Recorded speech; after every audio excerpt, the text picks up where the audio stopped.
I gotta tell you something. Something about this thing is boring. It's not motion control-y enough. No way!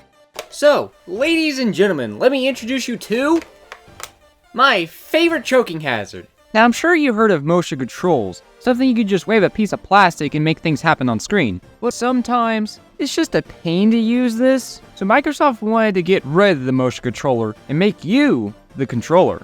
Not this. Now, of course, let me introduce you to the Xbox 360 Kinect, one of the coolest pieces of tech ever made. Just ignore this. So what is the Xbox 360 Kinect? This is the Xbox 360 Kinect, Microsoft's way of competing in the motion control competition by getting rid of the motion controller. But you may be asking, how can one company compete against this? Well, Microsoft had been interested in 3D depth sensing cameras back in 2005 to use and even consider with the original Xbox, but the technology just wasn't there yet. So the Xbox 360 Kinect development was first greenlit in 2008 to combat the Nintendo Wii with the codename Project Natal. And the main selling point of the Xbox 360 Kinect was these. When playing the Xbox 360 Kinect, all you need is your hands to control the system. Like I wanted to play Sonic Free Riders with a controller. Oh, come on! The Kinect finally launched in 2010. You bring it home to be unboxed. Congratulations, now let's set it up. Step 1. Clear out your living room. Move the coffee table. Kick the coffee table. And tell grandma to take her knitting elsewhere. We need space. Do I need to do the TV too? And remember, if you accidentally punch your TV, it's not the Kinect's fault. It's just trying to keep you fit. And then, of course, setting up the Kinect. Well, kill it! Kill it! So the Xbox 360 Kinect needs to go through a quick setup process so that it can grab a good understanding of how tall you are in the room around. Normally a piece of cardboard would be included to calibrate it, but I bought mine pre-owned so I don't have it, but I do have this paper cutout instead. And one of the things I couldn't get working properly is the voice recognition. I don't know if it was my camera, the distance away from my TV, or it's just being a pain. Is it okay for me to say all three? But it wouldn't pick up the TV sound properly. The Xbox 360 Kinect uses a special adapter that you can plug into the back. Hang on. Every 360 made after 2010 was built with this in mind, but if you have the launch model like me, then you're screwed. Meaning you have to buy a special adapter that converts it to a normal USB port and another victim to the too many power cords. Is it too late just to trade in for the light-up toy? But whatever it takes to get one step closer to dodging imaginary balls, jumping over lava, and flailing your arms like a malfunctioning windmill, there was only a handful of games compatible with the Kinect comparing it to the full library. They also made it super easy to tell what was required for the Kinect and what games just were normal. Xbox. Just stop already. They made the cases purple this time. They didn't put anything on the outer edge of the box, just the case being purple this time, which it's better than this. You have two types of games that supported the Kinect. The games that absolutely required it, and then games that just kind of supported it. But enough waiting, this is the future. Hang on, almost. There we go. Various games had you put your hands in a certain way. I mean, you don't have the restriction of holding a single Wii remote, so you can do more with things like a racing wheel, holding a sword, holding a golf club, bowling, a gun. Yeah, I feel like the majority of uses could have been easily replicated with the Wii remote. Sure, the Kinect was more accurate and had capabilities of tracking your whole body, but I'm sure the people wanting to play a casual motion control game already had a Wii. If you have this connected to your system at all times, you have total control of the Xbox 360 with this thing. All you have to do is just wave your arm and Kill it! Kill it! The main reason why the Xbox 360 Kinect is so useful is for the Just Dance series. Just Dance released on the three major consoles at the time, PS3, Wii, and Xbox 360. The Wii and PS3 used those. The Wii was most accessible since the system was cheaper and is more tailored toward families, but this thing was not accurate. You could just swing this in a circle and get a 100% score.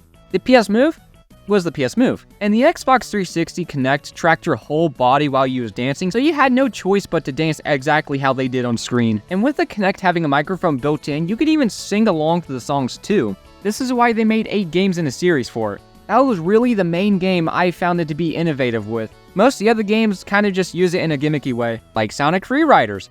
Oh no. Sonic Riders was a short-lived game series that was okay that originated on GameCube and PS2. Sonic Free Riders, however, it is just a pain. Now wait just a minute, I don't remember allowing anyone to vandalize here. I mean, sure, this game is a pretty terrible experience if you're actually trying to 100% the game, but if you just want to hop in and out, sure, it's fine enough. I have no issue with it. False alarm. This is another game that tries to track your whole body and it just doesn't do it very well. What you need to do is stand in the skateboarding motion to play the game. This does not look natural. But the game I remember most for this was Kinect Joyride and Kinect Adventures. Yeah, I know people are going to tell me that there is something way better to play than that, but trust me, it was enough to keep myself as a child occupied for 20 minutes. This is another game that was on a gimmicky side. I don't really care about a whole lot now, and plus, why would I care? The box art looks scary. I liked playing this game as a child, but playing it now, it just makes me want to play Mario Kart. The controls are very weird. It's like it's stiff and loose at the same time. The music doesn't fit at all. Everything just seems off. I mean, the main reason for this was to be like Mario Kart Wii with the Wii wheel, but it just feels weird with nothing in my hands. I need a controller or something. Dragon's Lair did get a port to the Xbox 360 just supporting the Kinect, but all you do is just wave your hand to go the way you need to go. I even accidentally done the wrong move at one point and it still got it right.